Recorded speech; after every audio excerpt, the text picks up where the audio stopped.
Welcome to your weekly UAS news update. We have 4 stories for you this week. Washington State jacks up the commercial drone fees. Not a good thing. We have an industry survey that shows DJI Still Dominates. We have the FCC that tells certification labs to tighten their screening. This is related to a story we did last week. And then finally, SiFly raises $20 million. So let's get to it.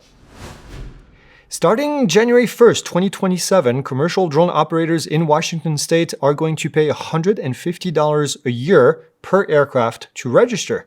Right now, it's $15. Now that's a 10 times increase, if you're good with math. Here's where it comes from. Unfortunately, Washington repealed a luxury tax on private jets before it took effect. And as a result, well, to make up the loss, lawmakers added a $120 excise tax on commercial drones, plus double the existing registration fee to $30. So, millionaires that have a private jet don't have to pay for that money, but now you do. 90% of that money is going to go to a sustainable aviation fuel account, not to the airports, not to drone programs, to jet fuel research, basically. The drone fee got exactly 1 hearing that was buried inside of a bigger transportation bill, and no drone operators showed up to testify. For comparison, Minnesota, for example, charges $25 per year. Utah charges $5. So a DJI Mini that is flown for real estate photography in Washington will now cost the same to register as a Cessna 172. This takes effect in 2027, so if you fly commercially in Washington, start to budget today or maybe even talk to your lawmakers. The Associated Builders and Contractors, which is a major construction trade group, asked its member what drones they currently fly. DJI came out on top with 97.1%, Autel took the rest, and Skydio, which was the only American brand that was on the list, got 0%. This survey happens months after the FCC ban on the new DJI models hit the market, and it shows that the ban has not really pushed contractors yet to go towards American alternatives if they are available. It's basically just frozen them on the hardware that they already own.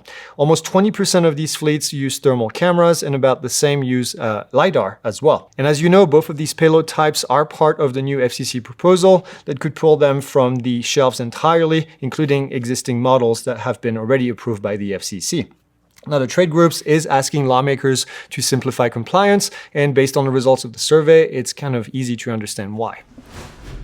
The FCC just told Hover Air to stop selling its Versa flying camera immediately, calling it a violation of US laws. And here's a bit of a twist. And we talked about this last week, and I know some of you made comments saying that it was no longer approved by the FCC, but a certification lab had already approved that camera for sale. Now, the FCC says that that approval was granted in error, and it's now being pulled. As a result, the FCC is sending new guidance to every certification body that it accredits. If you're not familiar, there is a bunch of private companies that are paid by manufacturer that actually decide whether a device gets approved. And now the FCC wants them to screen harder for banned drone components, although that guidance has not really been published anywhere, no public notice, and no docket number. So this matters because, well, the whole system for enforcing the drone import ban is going to run through private labs. So if one bad approval gets through, it takes a viral product launch like this one to catch it. And that actually raises a lot of questions about how many others have been sitting there right now that have been approved and that we don't know about. This is obviously a developing story, and then we're going to keep you updated as we keep tracking it. Last up, SiFly announced a $20 million Series A financing. According to the press release, the funds are going to be used to scale production and customer delivery of the SiFly Q12.